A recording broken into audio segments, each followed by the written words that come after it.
president should be announcing and saying, listen, we've got to move away from the coastlines, as far away from the coast as they can. Is like there isn't a timetable, there's an event timetable, but the president has been trying to announce it since last September. So first they tried with the emergency broadcast system. That didn't work. And then, believe it or not, I mean, you think if you're president, you can just announce whatever the hell you want. And no, you can't, because there are people, the elite and the rich and the powerful, don't want you to stop going to your job. I mean, if they announced the whole truth, do you think anyone would show up for their job? Now, I live on a mountaintop in the middle of the Maine coast because Maine was held down by glaciers. And it's slowly rising, so once the crust comes free of the core, it's just going to pop up another 500 feet. So I'll be doing fine with a 600-foot tidal wave. But Florida, that's actually going to sink. The UK, that's going to sink. Japan is going to sink. So a lot of places, it isn't just a matter of a 600-foot tidal wave. And then, of course, all the ice in the whole world is in the wrong place, so that's going to melt. So the Zetas say the final sea level is going to be 700 feet above present. So the president isn't going to say what's going to happen. He's going to say there's a planet in between the Earth and the Sun, that he would turn it over to NASA, which would say, yes, there's a rogue planet, but we were prohibited by national security, but don't worry about it. Go back to sleep. If anything's going to happen, we'll tell you. And then maybe they turn it over to NOAA, which is saying, well, this huge Earth wobble is what's causing all this weather. They're never going to admit that global warming and climate change were a lie, because can you imagine the lawsuits? It would bring the whole world to a halt, because how many hundreds of billions of dollars have been spent on reducing fossil fuels? And, the thing is Planet X is roiling the magma, so the magma's circulating closer to the bottom of the crust, so the seafloors are warming, and the ice is melting from underneath. But the actual truth is the Arctic just had one of the coldest winters in years, and the amount of ice that formed this winter in the Arctic is unbelievable. Antarctica has been gaining ice. The top of the Himalayas and a lot of these glaciers are gaining ice. So this whole global warming thing, they're never going to use that phrase again. They would rather die than say global warming. So, I don't know how he's going to put it, but my opinion is he's got to announce it. And meanwhile, the government is doing all these strange things, like ordering 1.2 billion rounds of hollow point ammunition. They're going to arm these Social Security employees, and the National Weather Service employees are all going to be packing with hollow point bullets. I mean, come on. Who thinks, that's normal? What are they expecting? And, of course, there's going to be some people who are going to riot and steal and loot, be out of control. But yet, if they do announce it, then people will go, well, this is something that we're all facing together. Let's work together to save as many people as possible. But they've got to do it sooner than later. Now, I live on a mountaintop. I heat with wood. I've got an outhouse. I'm ready for no electricity and no fuel. I live in a forest. I've got wood all around me. So, my theory is if you're ready for pole shift today, then you're going to be ready for it whenever else you can. But if you notice, around the world, the economy has not been getting better, regardless of what they're saying. And people are realizing every day that everything they've worked for all their lives is coming to naught. And hopefully people will say, well, really, what is important? And they'll realize, every time you see a disaster, you see people say, well, I lost everything, but, at least we all survived. And, that's what's important. And people are going to start realizing, well, maybe people are more important than possessions. See, that's the thing. There isn't a timetable, and that's the number one question everyone asks. Well, when is this going to happen? But the thing is it could happen at any time. The only country that's taken any provision is China, which has built these ghost cities because, remember I had said that the southeastern China plate was going to be sinking. Well, Jakarta, Indonesia, parts of it are 85 feet below sea level. That sinking is almost 70% complete in that tip of the Southeast Asian plate. But all the other Earth changes have stopped. And I was talking to Nancy on the phone. I said, that I heard that these metal boxes were found on the beaches in Oregon and they were vibrating. And I said, I think there's extraterrestrial devices. But it is true. On all the faults of the Earth, there are tens of thousands of these boxes vibrating. And what they're doing is, instead of letting the movement of the plates, because the roiling of the magma deep in the core of the Earth is causing these quakes and these other shifts. The north end of South America is going to move to the west. The north end of Africa is going to move to the east. The Atlantic is going to get wider. The Pacific is going to get narrower. So there's all these things. And so anyway, these metal boxes have put that off. And the reason why is because they want to have the massive social change. And you can imagine if the president does announce it, of course there's going to be massive social change. So Planet X is not going anywhere. It's sitting there. And the clump of four planets, the dark twin, Venus, the Earth, and Planet X, are still rotating around the sun, but they're not moving in relation to each other. And the tail is stretched towards the Earth, so that rock that came down over Russia and the other ones that were seen over San Francisco and Cuba and Japan are all from the tail of planet rocks, and there's trillions of them. So this is going to be a big disaster. So when the president announces it, and I mean, I'm not sitting in his office privy to whatever they're deciding, but I can tell you this. They really don't want people to he's not going to use the word Planet X. He's going to say, look, Reagan signed an executive order making it top secret. Every president signed on, but I'm such a humanitarian that I'm telling you that there has been a planet between the Earth and the Sun for 9 years, and why not? I mean, if it separates from the Sun where every single person on Earth looks up and goes, oh my God, what's that? And the glowing area, the thing that's at the 5 o'clock position, is the tail, which is sort of transparent, translucent, whatever you want to say, because it's a cloud of dust or red iron oxide dust. It's lit by the sun, and you can see that from Earth. So that's what people are taking pictures of, is the tail of Planet X stretching towards the Earth. And you can't see Planet X itself, but one of these days, when it gets far enough from the sun, you are going to see that the Council of Worlds has told the president, you've got to announce it. So you can speculate that the first thing he would say is Ronald Reagan had an executive order that this is top secret, and every other president signed on, but now I'm going to be the one who's breaking that because everybody has to know that. How can he not announce it? Because Planet X pulls the magnetic bar of the Great Atlantic Rift down towards it, and then as the Earth continues to shift and the Atlantic no longer faces the sun, then the North Pole, which doesn't like the North Pole of Planet X, pushes the North Pole of the Earth back. So you get these wobbles, and what you get is this gigantic loops in the jet stream. So normally the jet stream moves from west to east, but now if you notice these weather maps, and why wouldn't you with all these big storms? So everybody's more interested in the weather than ever because it's really can be life or death. And what you get is these giant arcs of cold air coming down from the Arctic, and 30 miles to the east, you've got this giant arc of tropical air coming up from the Caribbean, and you've got this clash of fronts that makes these gigantic storms. I mean, look at Hurricane Sandy. And, if the government told the truth, they should say nobody should rebuild anywhere.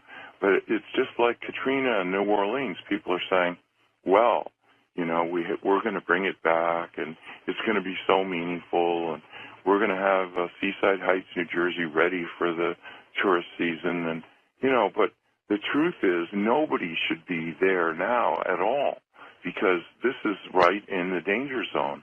They should be saying, well, we're going to move anyone that wants to go from the coast.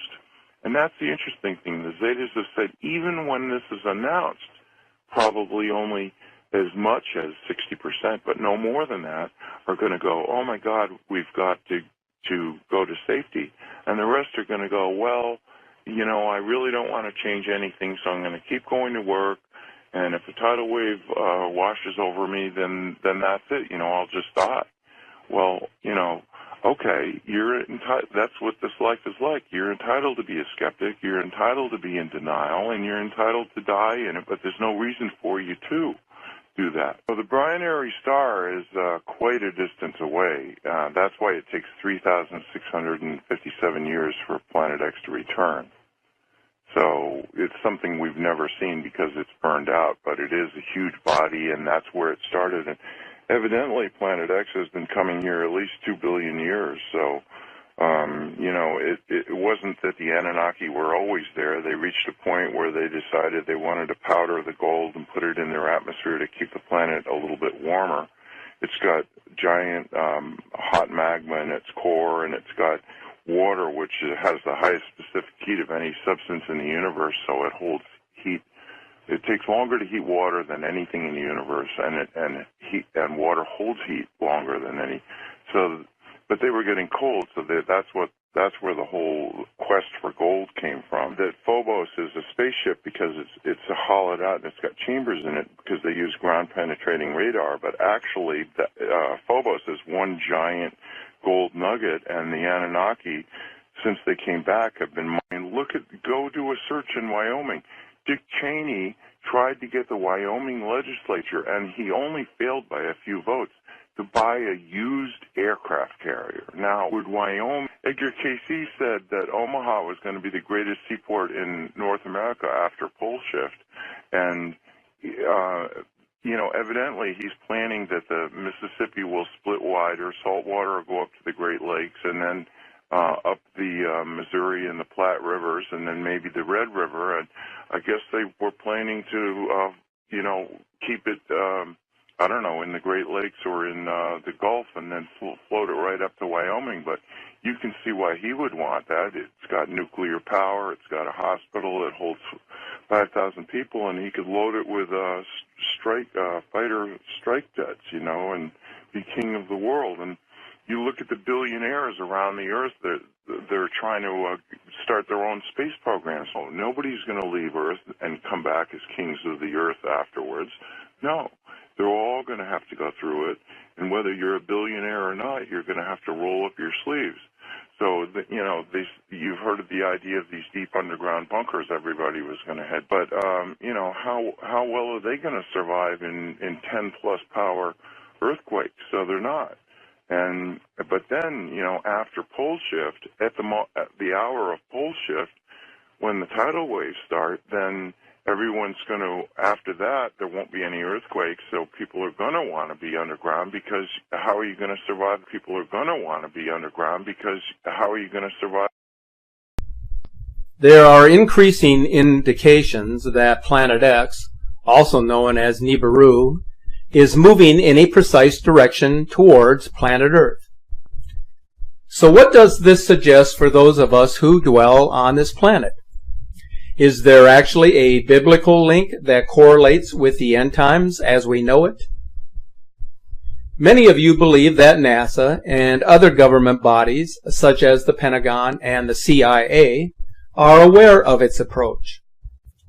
Your belief carries considerable weight, considering the recent publication of scientific studies claiming that there is proof of an unnamed mysterious planet lurking beyond Pluto. The claim was determined by observations of gravitational influences on a group of celestial bodies called the extreme trans-Neptunian objects, which are orbiting our Sun beyond Neptune. The approach of the mysterious planet Nibiru is at present sending waves of charged plasmatic energy particles through our solar system. The flow of energy will finally affect the core flows of the Earth and result in catastrophic changes in Earth's climate, which is without a doubt occurring on an escalated scale.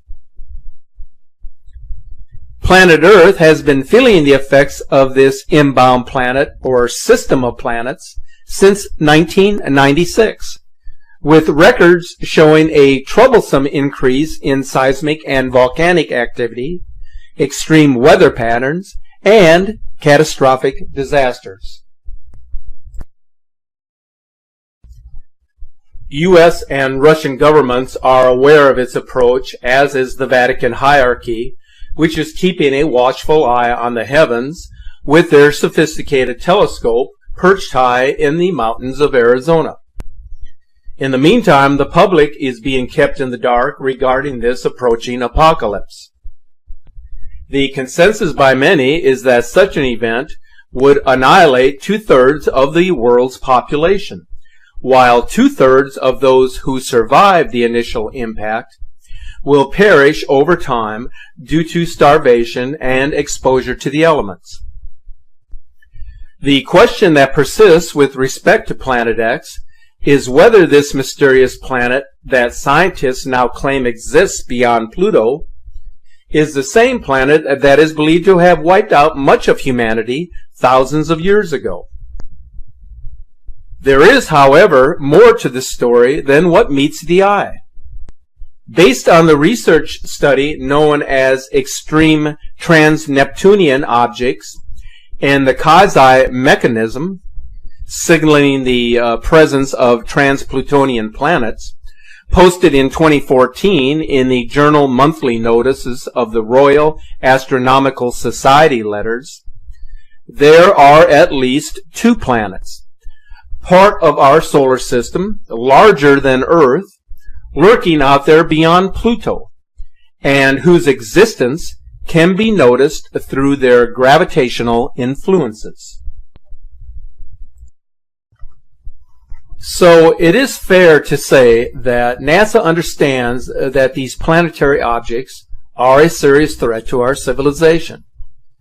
It is widely perceived that researchers had proposed that the so-called Planet X was at least 10 times as large as Earth and was most likely situated at a distance of 250 astronomical units from our Sun, with an orbit of 10 to 20,000 years.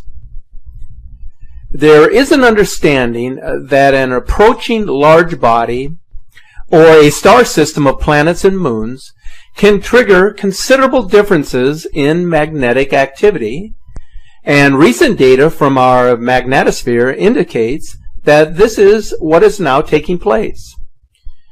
There were even suggestions that Google Sky had revealed an area in space that had been censored by NASA, showing the winged globe moving through our solar system. So are these subtle warnings an earnest attempt to inform us that an apocalyptic situation is at hand, which is coming from out of this world, something previously unknown to humanity, but which have memories in our subconscious from past lives and records kept over the ages? If we consider the ancient era of Atlantis and Lemuria and what happened to these civilizations, is it any wonder that NASA would redact the location of this incoming body on Google Sky or in their own imagery? Every week, NASA appears to have learned something new that was unimaginable, and yet they want us to imagine that Planet X Nibiru is unreal. As you can envision, the gravitational consequences of a sizable planet moving close to the inner solar system would spell huge problems for planet Earth. Not only are we witnessing climate extremes and a shifting of the Earth, but we are now bearing witness to the very real observations that the 4 seasons, as we have known them, are now blending. So with all of this in mind, we can now ascertain why certain governments are taking steps to protect their own interests as they prepare for the arrival and the aftermath of this large planetary body or system of planets moving through our solar system. Here is some news that has been widely reported, but which some of you may not be aware of. Russia recently completed building or updating some 5,000 shelters in Moscow. They actually have been quite open about what they are doing, but they haven't specifically stated the actual reason for constructing or updating these shelters. But we do know that they have some facilities that can accommodate up to 100,000 people. The United States is estimated to have over 150 deep underground military bases. Coincidentally, a huge military underground city exists below the Denver airport. Now, these are entire underground cities that have been under construction since the 1980s. But this is a need-to-know classification that is underway and is never published in advance for fear of destabilizing the economy. If you do any research of this topic, you are bound to run into various forms of disinformation. Now, some of it intentional, but much of it produced by uneducated individuals within the public. Until the discovery of Planet X, astronomers had regarded the writings of the ancient Sumerians about this object as legend. When Planet X was discovered in 1983, they suddenly learned that the Sumerians were not the primitive people they had been made out to be by intellectuals of today. Have you ever wondered what the real purpose of the Hubble Space Telescope was intended for? It was not to explore the universe and the solar system, as some have suggested. Rather, the reason for constructing this multi-billion-dollar telescope and then placing it in orbit was for the purpose of observing the inbound Planet X. A June 6th interview with a Hubble insider states this fact as to the Hubble's purpose. He watched this mysterious body through the Hubble telescope and stated that this thing looked as if it was nearby. And the Hubble got cut off, and they encrypted it, and that was the end of any transmission. So let's listen to this interview. Back in the 1950s, most people aren't aware of it, but there was a scientific storm in America all through the late 50s about this thing out there in space because the astronomers were all watching it, and that was back when they weren't afraid to talk about it. It was in the science magazines. I mean, I had a subscription to, like, Popular Science, and hell, it was on the front cover of the magazine one day in, like, 1961.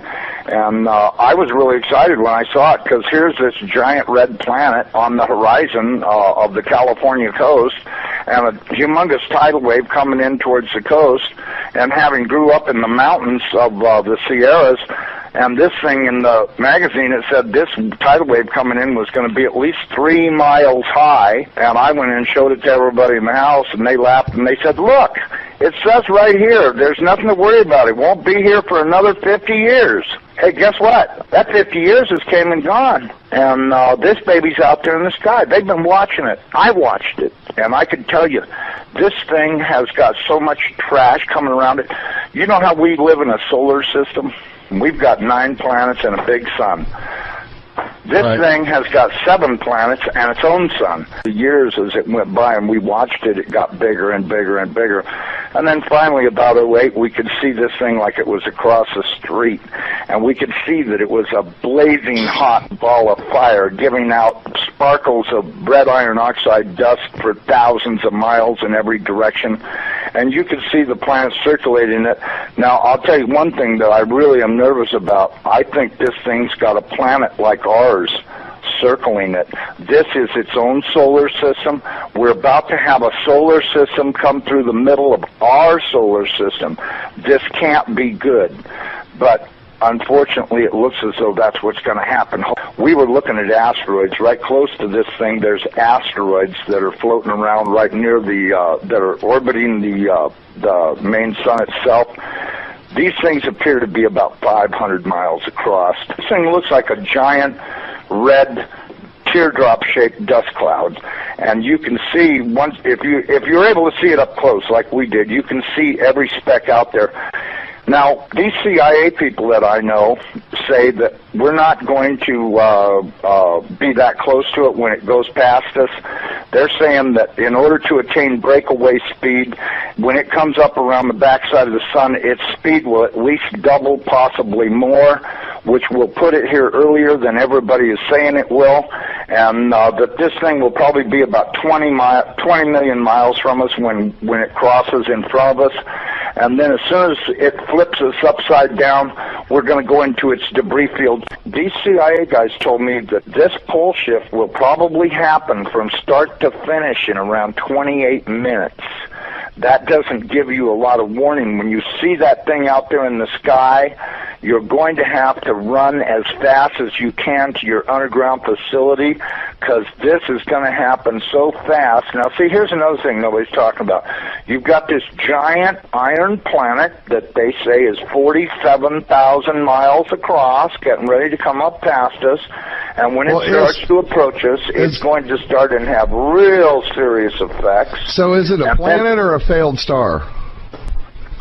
It's not a failed star. You know, I saw this thing up close. It did not look like a failed star. It looked just like our sun. Right. Okay. Would you call our sun a failed star? No. Okay. Well, you had said planet. I wasn't sure if it was like a failed star brown dwarf or a full sun. So it's a full sun?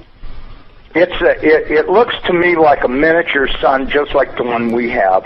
The only difference is our sun is giving off flames and stuff, and this one's doing the same thing as it, but it's giving off this red iron oxide cloud of dust around it, and until it got close, we couldn't even tell what was in there. We could see it was hot, and it looked like it was just a dull red when we were first able to discern it through the red cloud, but as it approached, it started to become more apparent that this thing is just orange hot, right. And it's got this enormous, and I mean enormous, at least 50 or 100,000 miles on each side of it, this red dust cloud that goes all the way around it.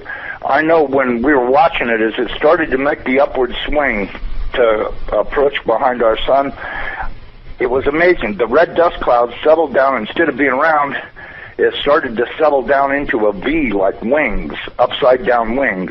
Right. And I thought, boy, I wonder if that's where the ancient Sumerians got the idea this thing had wings, because, you know, centrifugal force is a funny thing. When it comes back up around the planet, when we see it in the sky, my guess is it's going to look like it's got wings, because centrifugal force is going to be pulling the red iron oxide dust and particles out to one side. This thing's going to look like a big red dragon, exactly like all the ancient Sumerians and the Chinese and all the rest of them that had documented this thing's passing before. It didn't look like a white ball or a snow cloud or nothing. It looked like a big red iron oxide dust cloud with a superheated star in the middle of it. And I mean, you know, and that's what we've seen. So, you know, I don't care what anybody else says.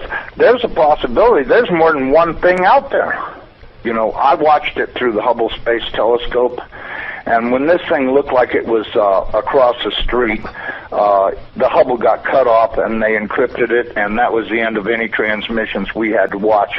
And we know that the Hubble, in order to be in the shadow of the Earth, had to be at an angle, and so that meant it was looking downward, and this thing was coming up underneath of us, and I tell you the honest to God truth, I personally think this thing is real close to us right now, but, you know, that's just my general feeling that, you know, and I'm a pretty psychic guy, I have the feeling that this thing is right close by and that we're going to see it any time, okay, because, listen, they've known about this thing forever. And I mean, they've known about it forever. I mean, if I read about it in a science magazine in 1961, that tells you that, I mean, it's only 1,800 years away. How could they not be able to see it when it came around the backside of the last sun and headed this way? Right. You have to know they've been watching it, because if you know, Carl Sagan was showing stuff that they took with their old telescopes that was billions and billions of miles away, and this thing's only 1,800 years away. Well, and by 1930 it was only 70 years away. You know, we do estimate that this thing, let me give you a thing, maybe you can figure out your own timeline.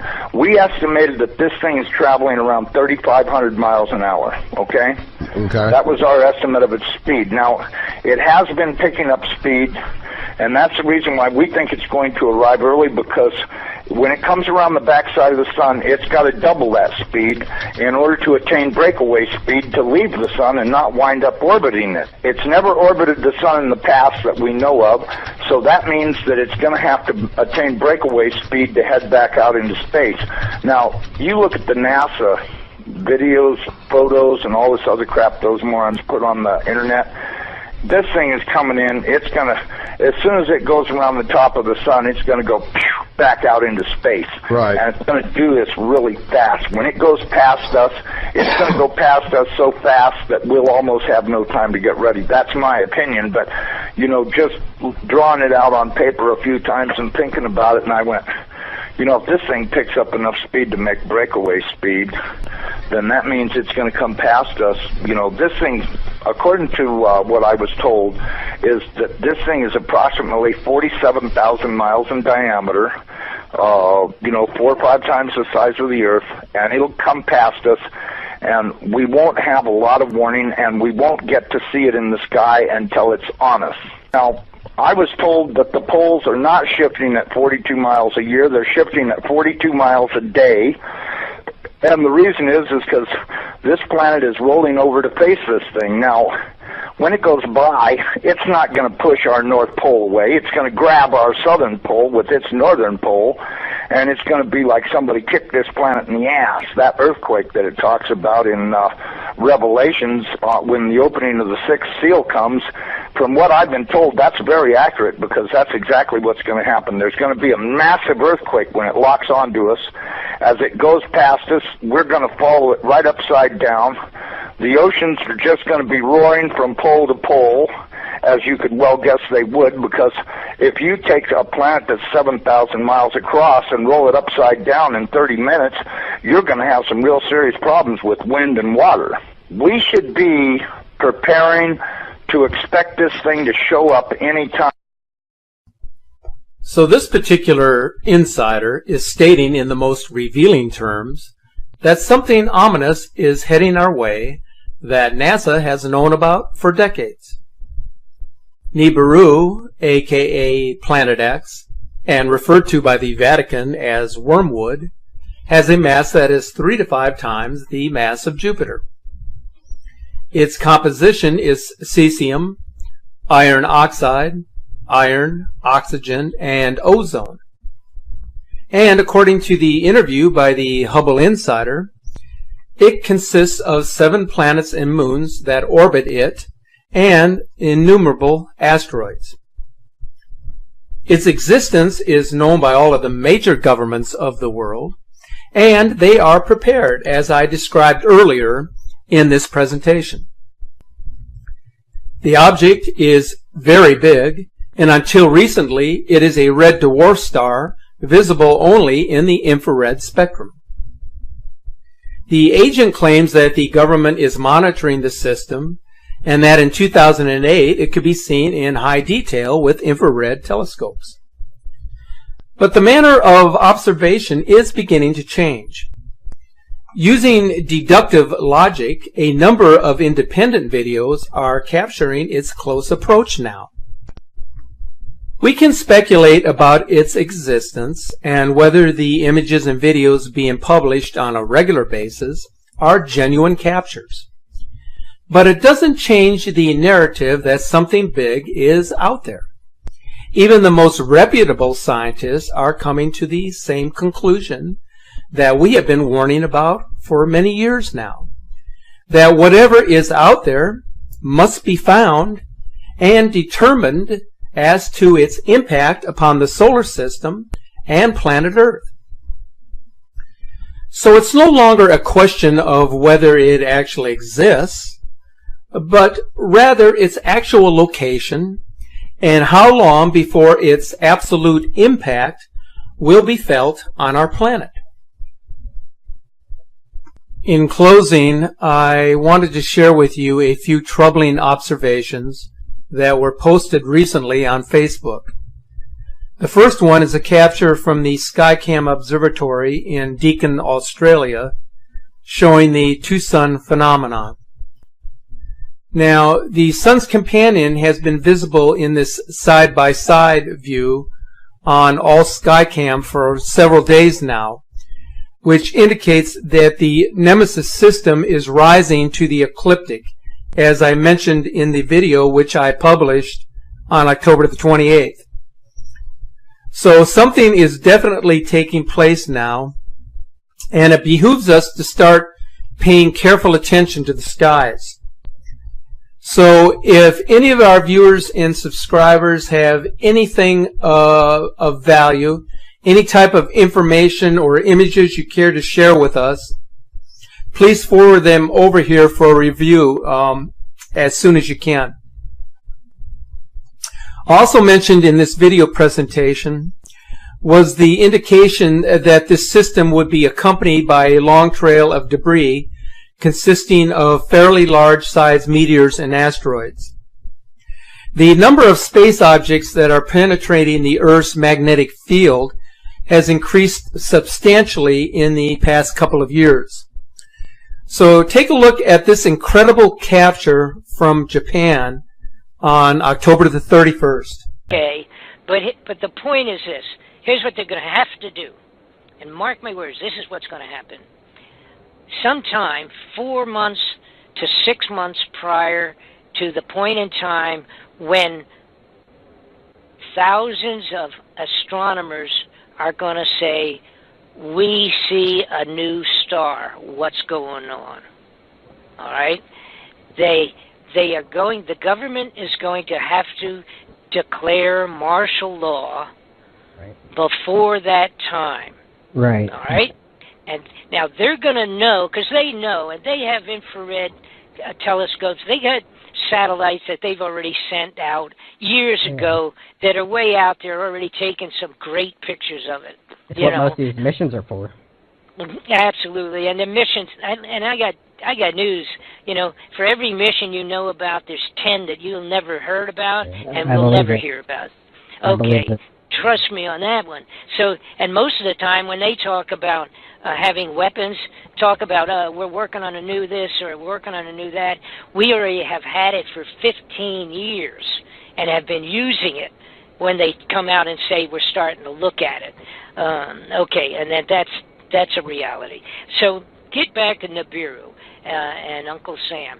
They're going to do a declaration of a national emergency qualifying for martial law in the United States.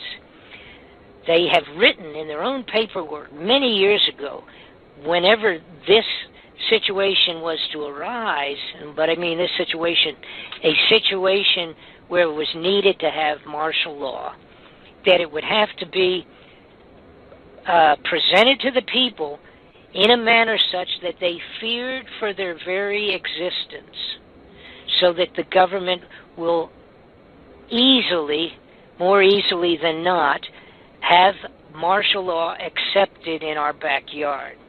The American people would have to think that they are going to die, okay, if the martial law is not declared.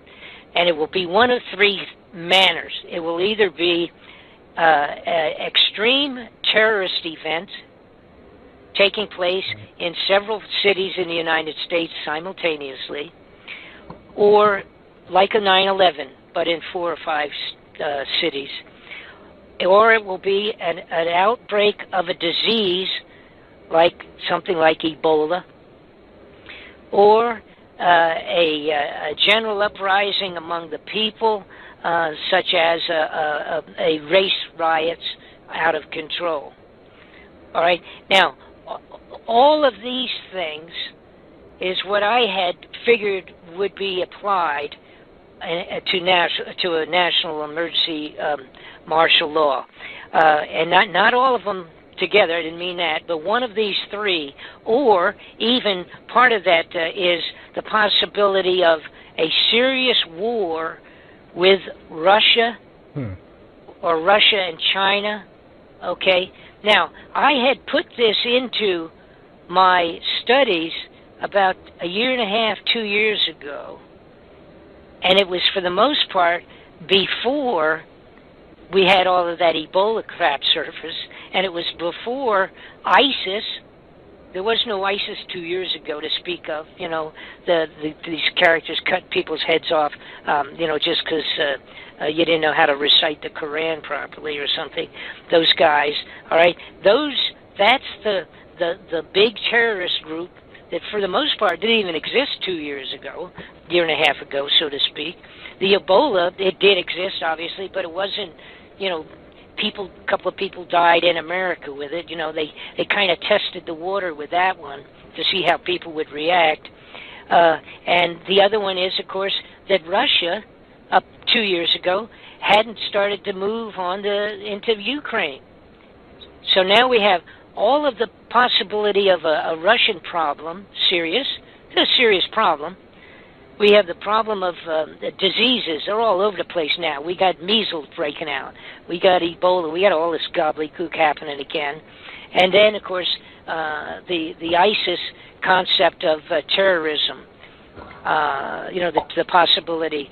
The people of the United States in one day would buy into martial law if some people calling themselves ISIS had major terroristic events in 5 cities or states.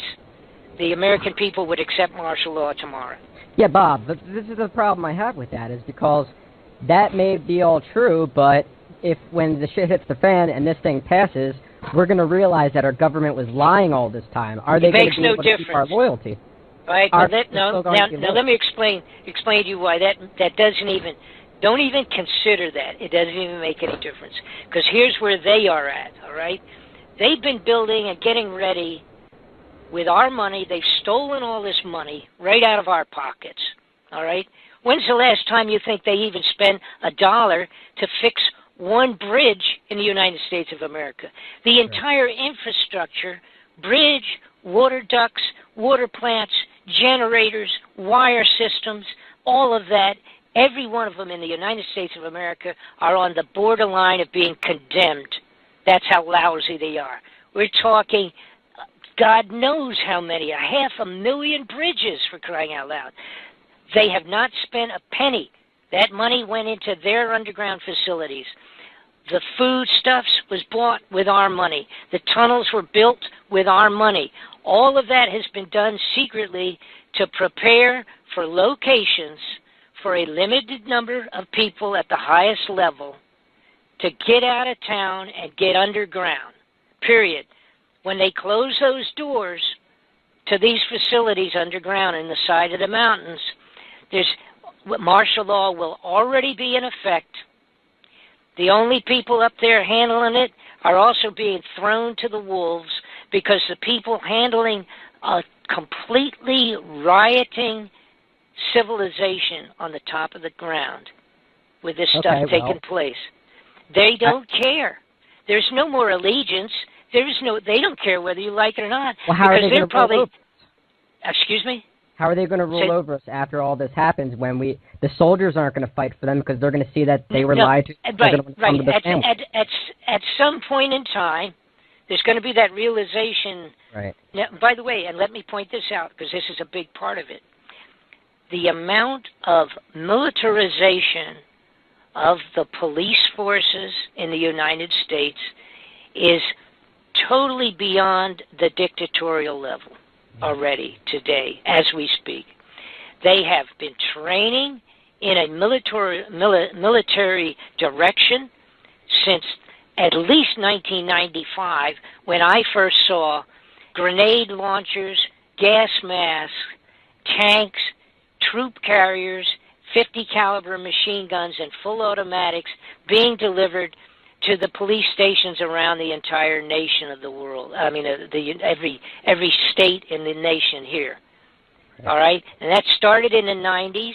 They have these programs where they actually will give a police station and a sheriff's department grenade launchers and all these things that I'm talking about, 50 calibers, riot control tanks and machine guns, 50 caliber machine gun, full automatics, and all this kind of stuff into these police forces. They've been doing it since 1994 that I know of. As of today, I have the amount of money, and by the way, that's in the DVD too. I have pictures of the sheriffs taking delivery on this stuff. I have the amount of money that's been spent. Why is the Forestry Service getting millions of dollars of full automatic weapons and riot control gear? Why is the IRS ordering thousands of bullets and thousands of machine guns under the banner of the IRS?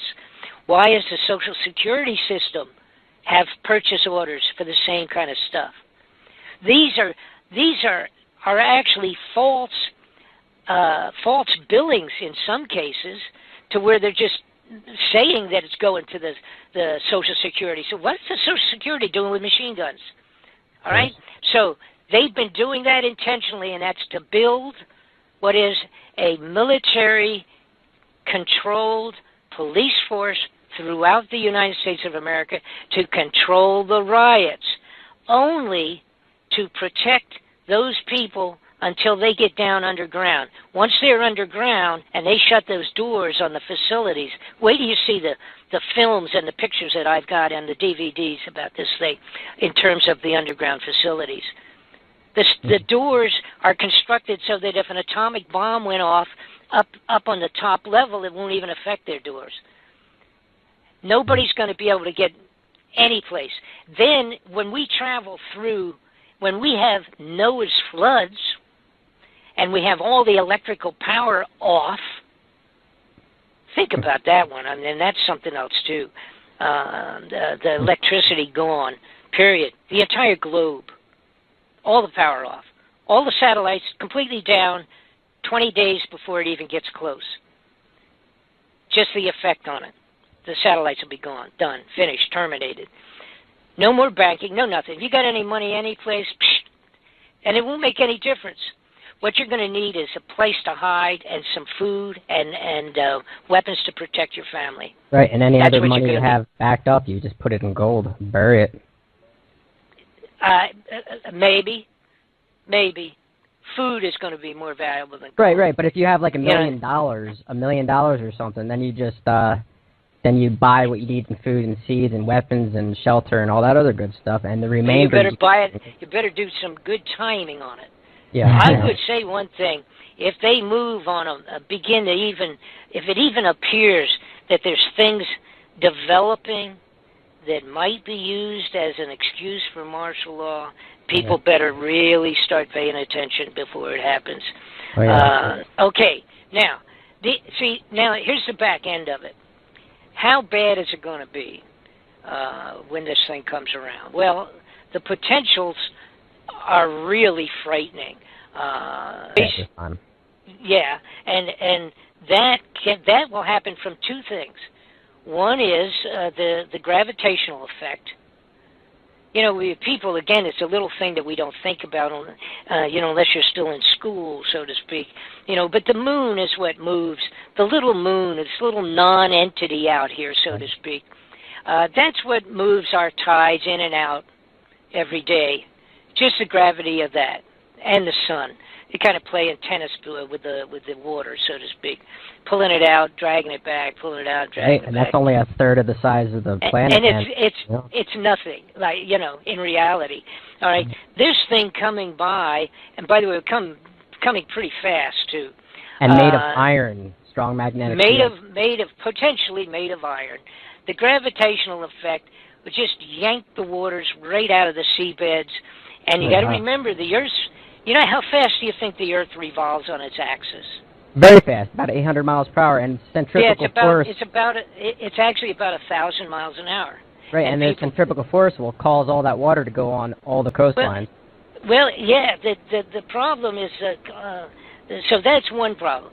Then the next problem we talked about, with the Earth potentially passing through the tail of this thing, that would be the tail basically coming behind it. I don't know how long it would be, but that could be really long. But as long as it's going fast, really quick, that's good for us, so to speak, on one hand.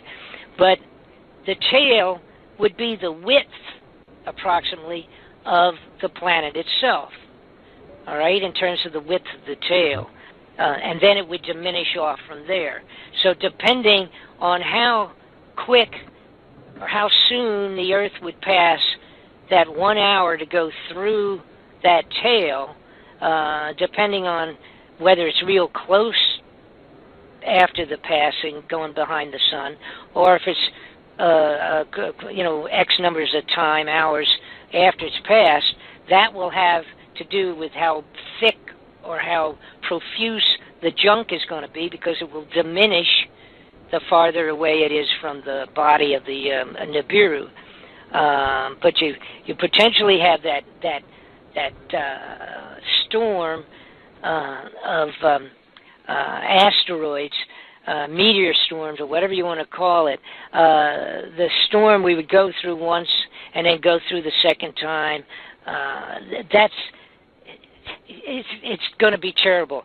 You know, we witnessed a couple of years ago that tsunami that hit Japan and hit. Yeah, that's what I was going to ask. What about the effects on like the nuclear power plants and stuff like that? That's another point. And by the way, I also covered that in the DVD. I really got the waterfront covered with this report. But in terms of the tsunami. All right, that tsunami that we witnessed, which was mind-boggling to us in modern times, because we are able to watch it in real time, being transmitted up, and back to our television. Right. And we watched that tsunami where the water just came and just kept coming, and it was like it was like a bulldozer, a liquid bulldozer. 1,000 miles long, and it just came right in and kept going and just wiped out entire giant buildings and communities and everything, and it just kept going like it wasn't even there. Turned everything into floating debris, floated 500,000 vehicles, for crying out loud. I mean, it was mind-boggling. Now, that came from the middle of the ocean, pretty much, that far away, way out in the ocean. And it was a little tiny earthquake hiccup. That's all it was. It was compared to a big one, okay? A giant one. It was just a kaboom and a collapse of a couple of miles underneath in the seabed, causing a big wave to start. And that's the tsunami. And it goes out 360 degrees from wherever that took place, travels at 500 miles an hour is like an average. 500-mile-an-hour wave, and it gets bigger and bigger and bigger as it gets close to the shoreline, and of course it just builds on itself. All right. Now that was a single hiccup, not but it wasn't a gigantic earthquake. All right, I don't remember what it was, but it may have been a 5 or 7 or something like that. All right, which in downtown Los Angeles would be bad, but not in the middle of the ocean. But that tsunami did what it did. Now, the possibility of multitudes of meteorites or asteroid junk, space junk, the size of a school bus, hitting into all of the oceans, not counting the fact that you might get a couple of them in New York City or Los Angeles or wherever, any place on the globe. And that even, the worst of it relates to where the frontal part, the worst part is probably going to be the front of the planet Earth when it goes through this tail of all this junk. Now, again, thinking in terms of it spinning at 1,000 miles an hour, and it will take about 1 hour for it to pass through it, the front will be changing, revolving, such that for that entire hour will be at least 1,000-mile front at any time going through all the space junk, if that made any sense to you.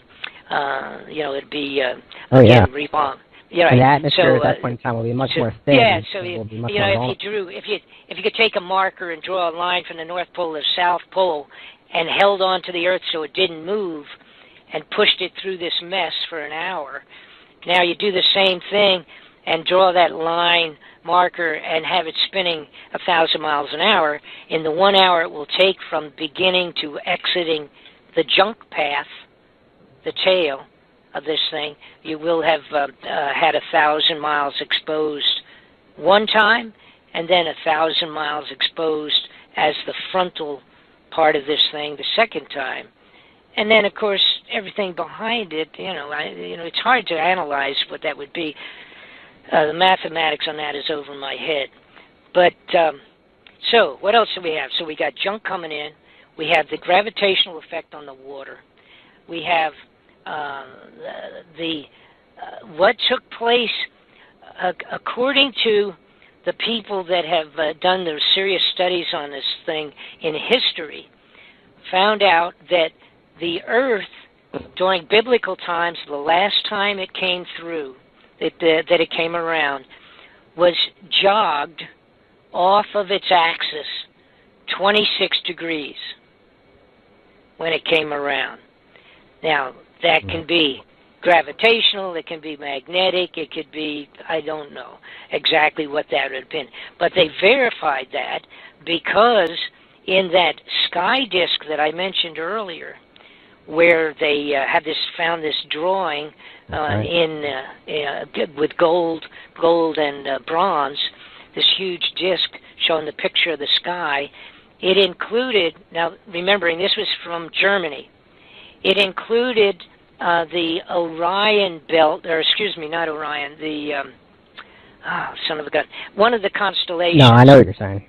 Yeah. One of the the constellations that normally would not be seen in Germany, in the sky at that time. That's right. All right? But it was on the bottom side of this plate, on this drawing, if you will. So on the basis of that, they did the calculations, and that should have been visible in Egypt, but it was visible in the German sky that day when it happened. So it means everything was moved 26 degrees. All right, and that mathematics can be done fairly easy.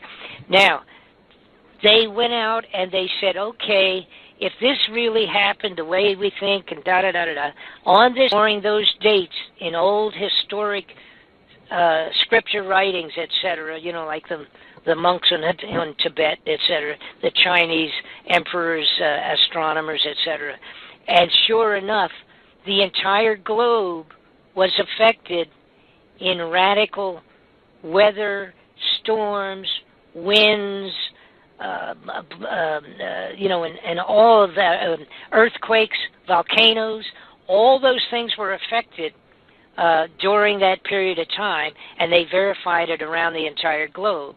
So again, it was one of the things that said, this isn't a hoax, folks. This is what happened. So, do you have any questions? Oh yeah, a ton of questions.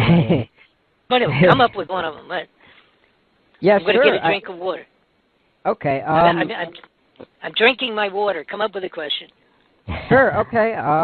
Absolutely. I've been writing them down as we've been going along. So I mean, some people claim, and I don't want to take this too far out there because I know a lot of people who this is new to. We've already pushed them the limits as it is. No question. Right, but the Anunnaki, supposedly, the link to them, exactly. Okay, that's a part of the first question. I guess. Do these Anunnaki live on that planet? Do they come and visit here as the planet's passing by? Are some of them, or a good majority of them, going to leave as this 10th planet passes by, maybe 20 or 30 years from now? When it's way far out there. And also, are we telepathically linked to this thing? So if humanity evolves spiritually, will we collectively influence the amount of destruction that hits us? So can we limit destruction in that sense? I mean, yeah. Okay. Well, let me approach a couple of these thoughts at this time. Okay. For the people that don't know what you're talking about, the Anunnaki is reportedly were the persons that were here before us, and actually potentially the story being that they had created that they came from another planet.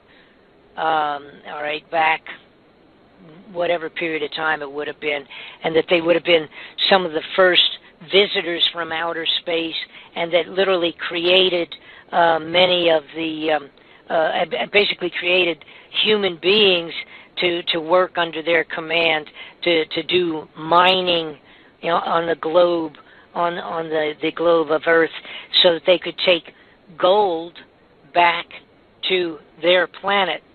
And the implication is in the stories, again, this was part of the clay tablets that I referred to, that were the Sumerian clay tablets describing the incoming of Nibiru. Now, according to the deciphering of those clay tablets, which, by the way, I equate it sort of like a diary of some people literally living and writing these things down 4,000 years ago in the nation of Sumeria, which is now Iraq, Iran area on the globe today. And part of that story was, however, this is the important part. First off, some people, of course, still don't even believe in aliens and flying saucers and things of that sort. That's a mistake if you don't believe that exists. I'm afraid that's really a mistake, and it doesn't affect religion at all. The bottom line is some the very staunch Christian would say that God created the earth and the people on the earth, and that was the end of it. But see, that would shortchange my God, because why would he just take out of all of the unbelievable creation of the universe, of the whole thing, why would he just select one lousy little planet that's over here as his only location to put living beings? That doesn't make sense, even religiously, actually, if you apply common sense to your religion also. Oh, UFOs and aliens no doubt exist. I mean, but what exactly are they? I mean, because... Oh, yeah, right. And of course... They could be demonic beings for all we know. Well, and I would think,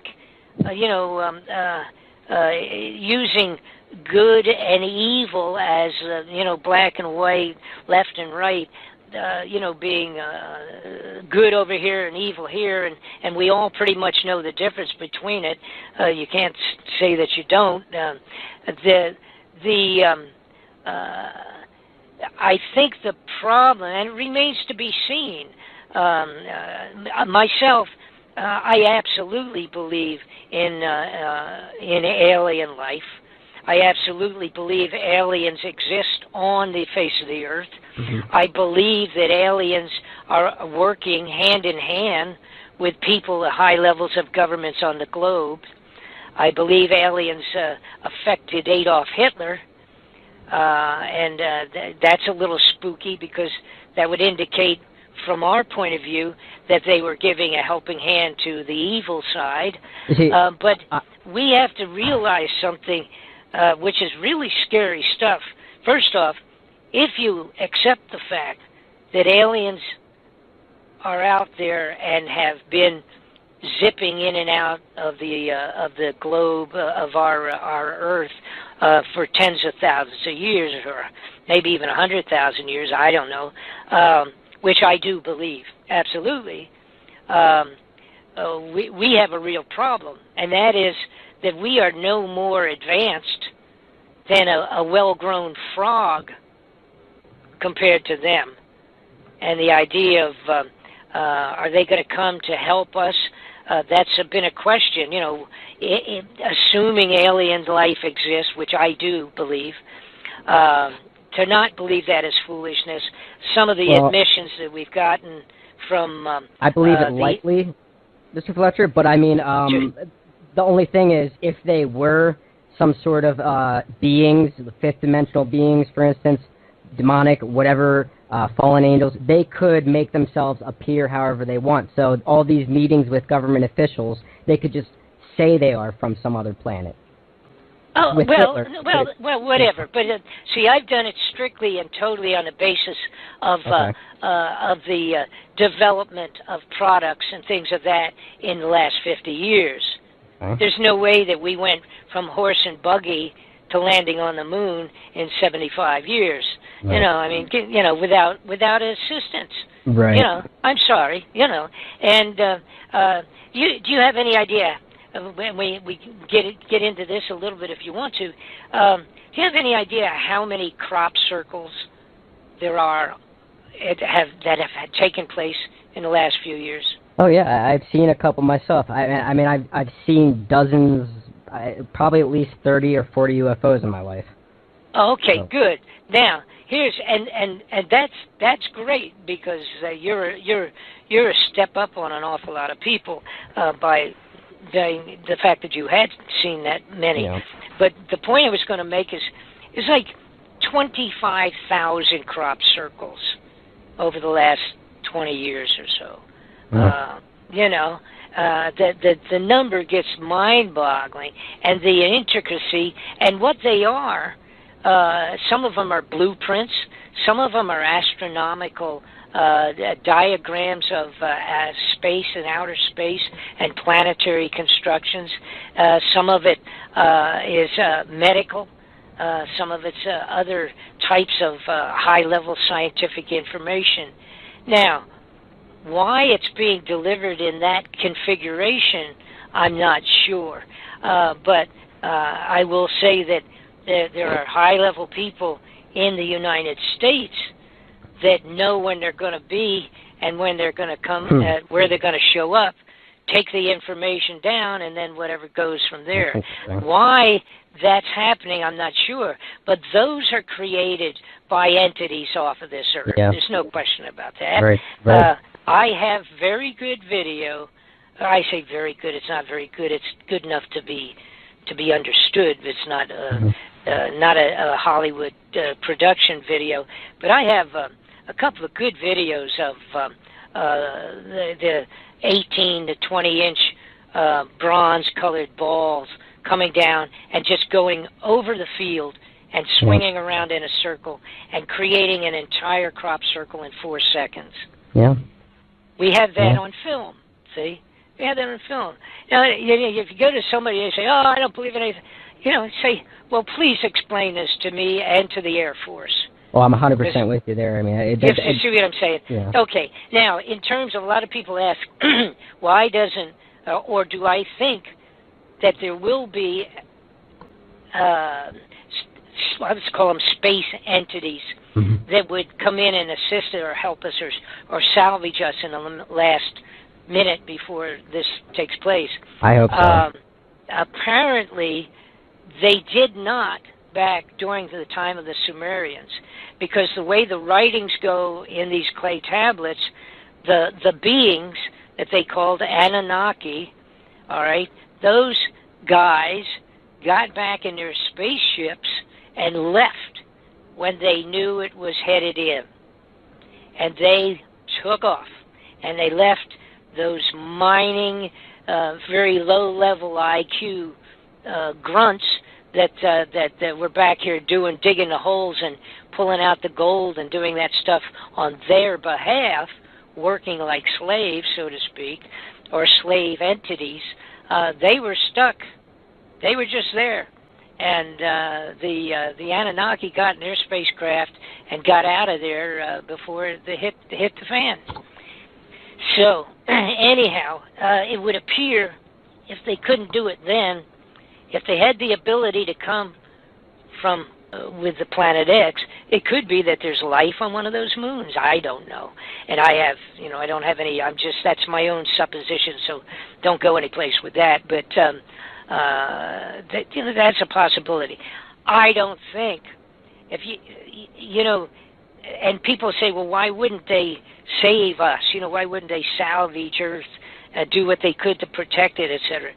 It could be that the blowing up or destruction of something like Nibiru would affect 5 other planets that are more important than Earth, someplace. Right.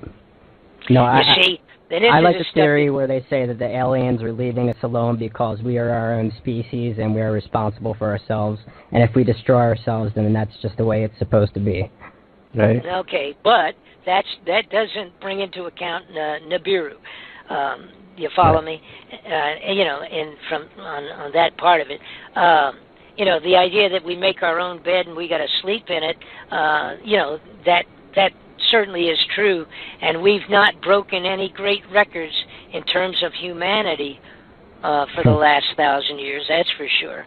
We are the most messed up thing that you could ever imagine. Well, you know, you watch television, you watch the news.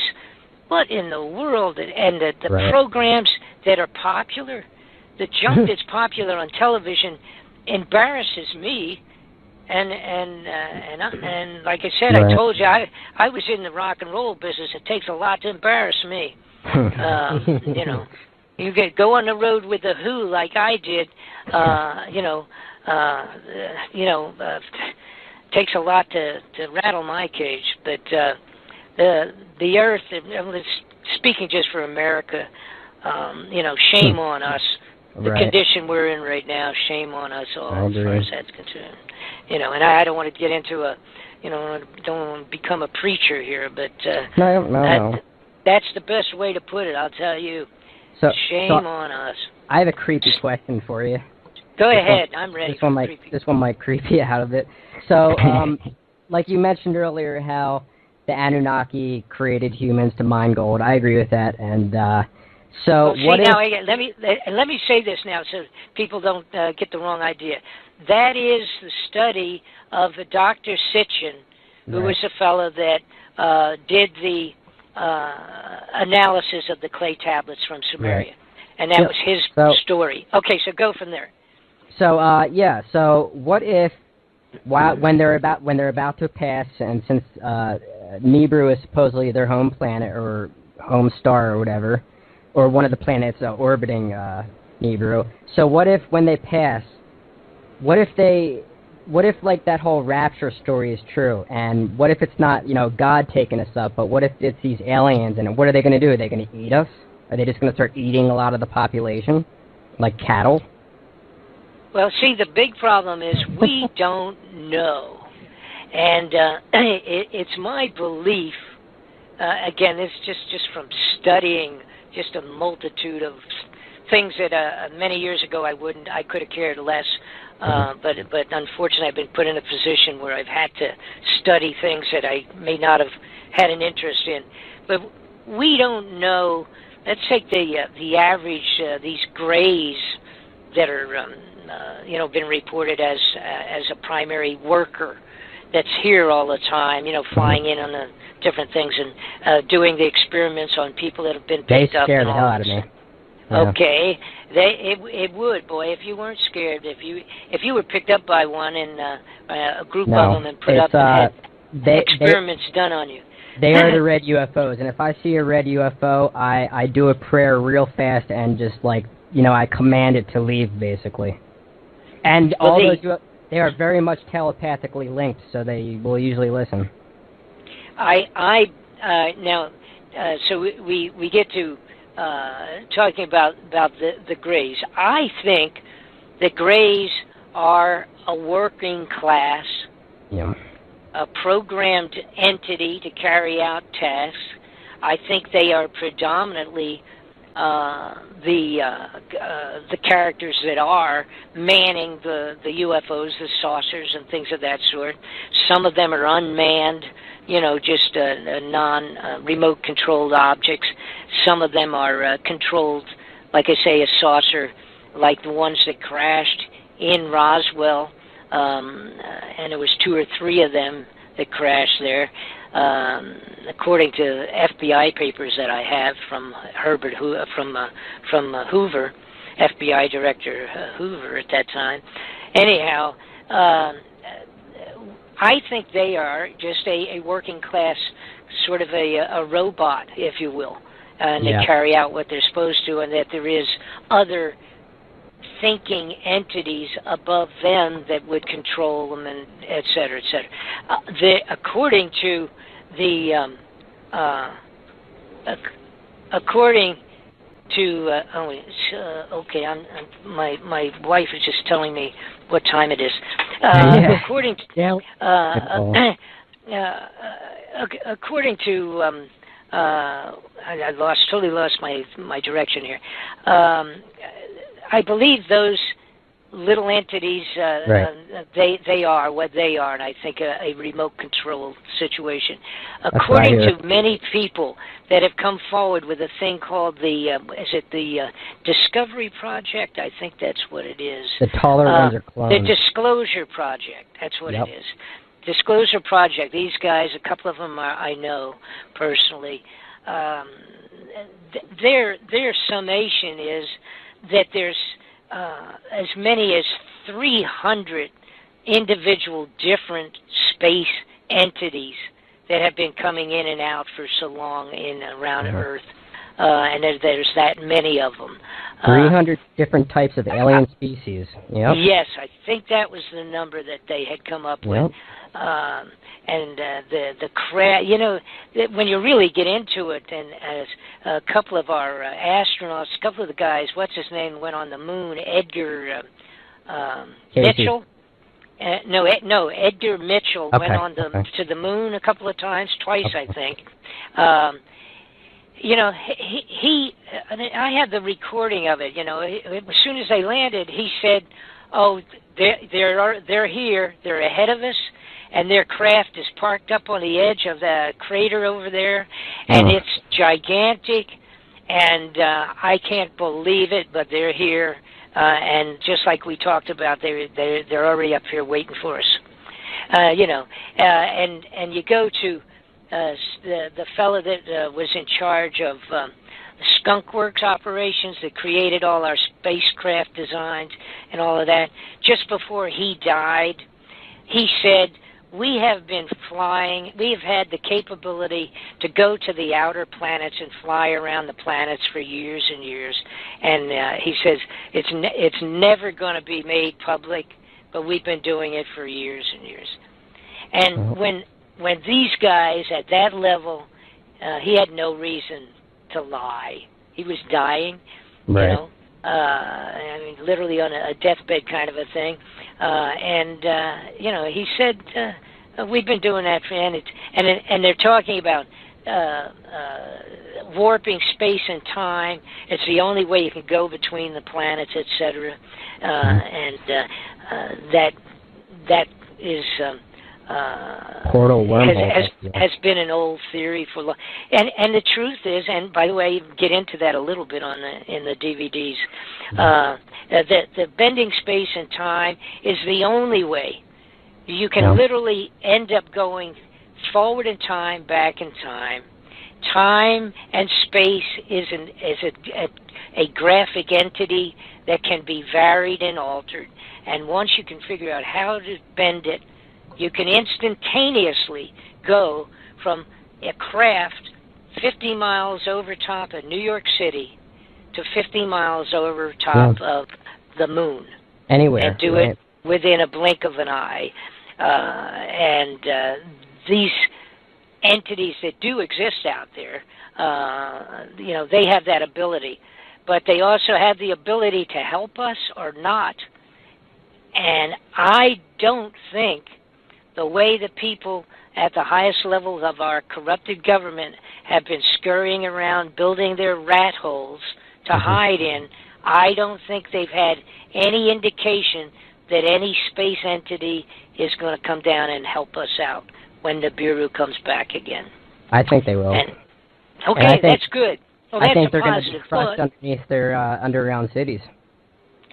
Excuse me? And I don't know.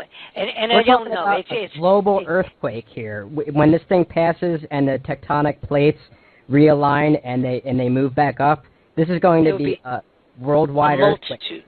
Right. Every place will be at least a 9.0 on the Richter scale. Some places 15.0. Yeah. I believe it will be. We're looking. If it does not get pulled away, in a manner such that it doesn't do this major damage, we're going to have tsunamis, earthquakes, volcanoes, meteor storms, and all of the above in a very short period of time on the globe.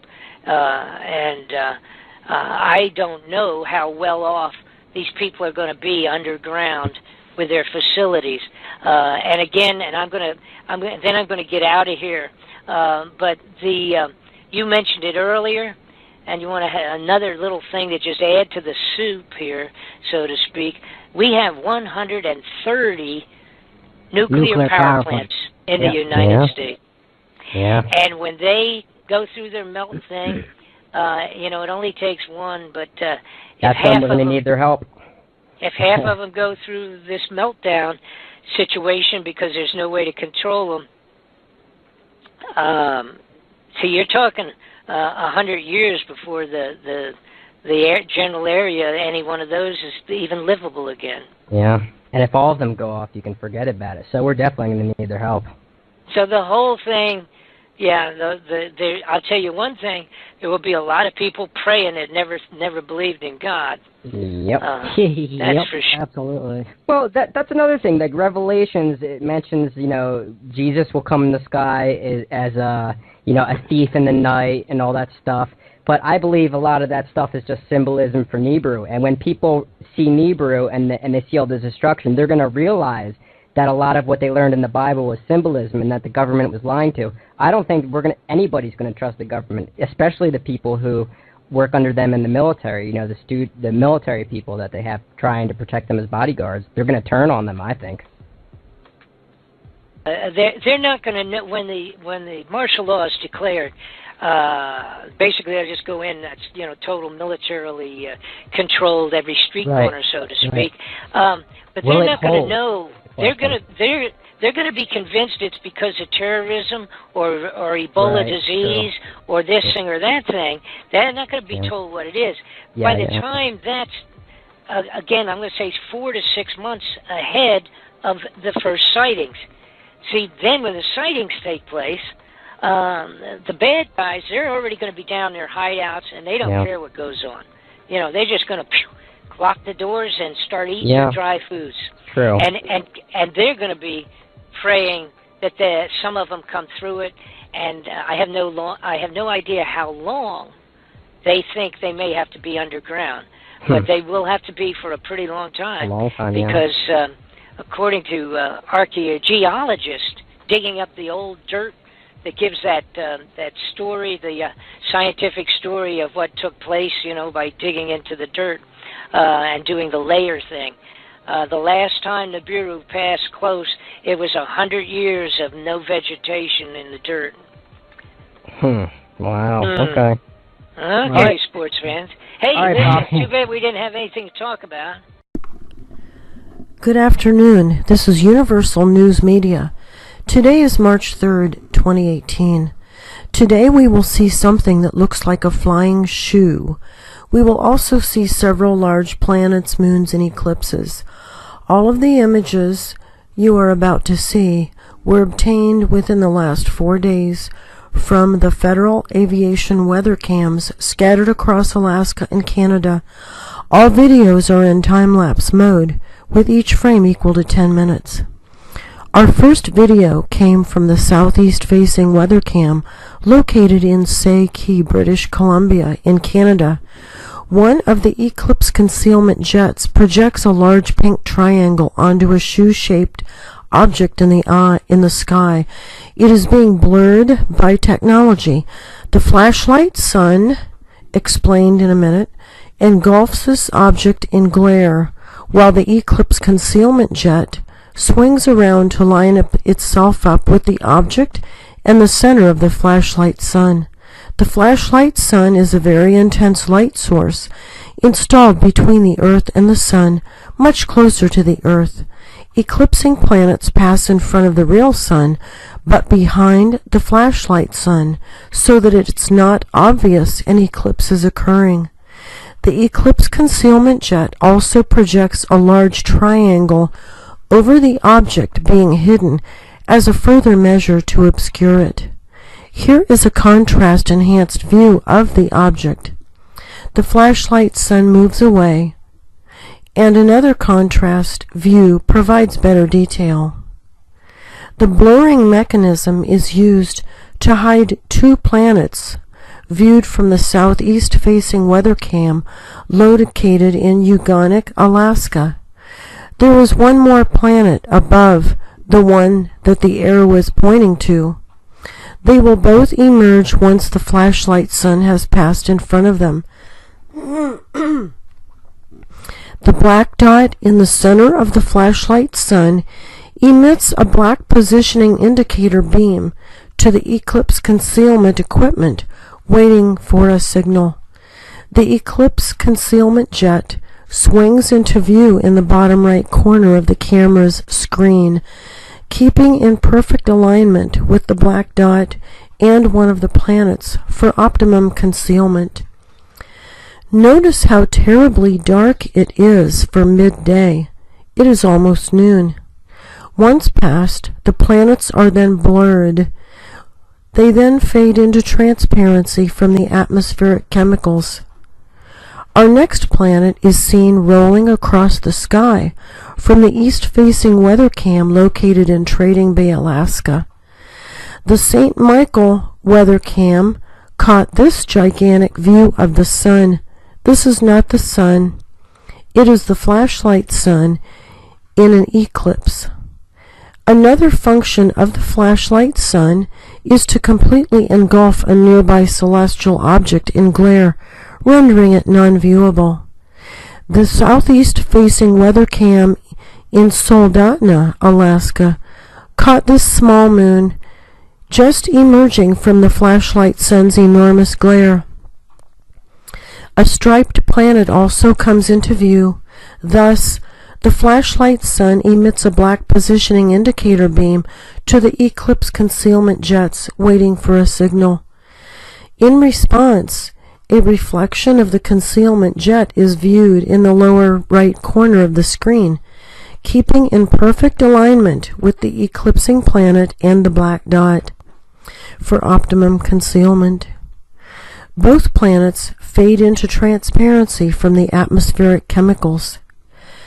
The southwest-facing weather cam in Palmer, Alaska, caught a sunset already taking place beneath the real sun, which is still up in the sky. The flashlight sun takes on a very contorted shape as it attempts to completely engulf this celestial object in glare in order to obscure it from view. Reflections of the concealment jet are visible. These objects are part of an approaching celestial system. Many people ask when this system will make its closest pass to our Earth. A general indication of time is provided in the following pages of text. Please don't forget to like this video and subscribe.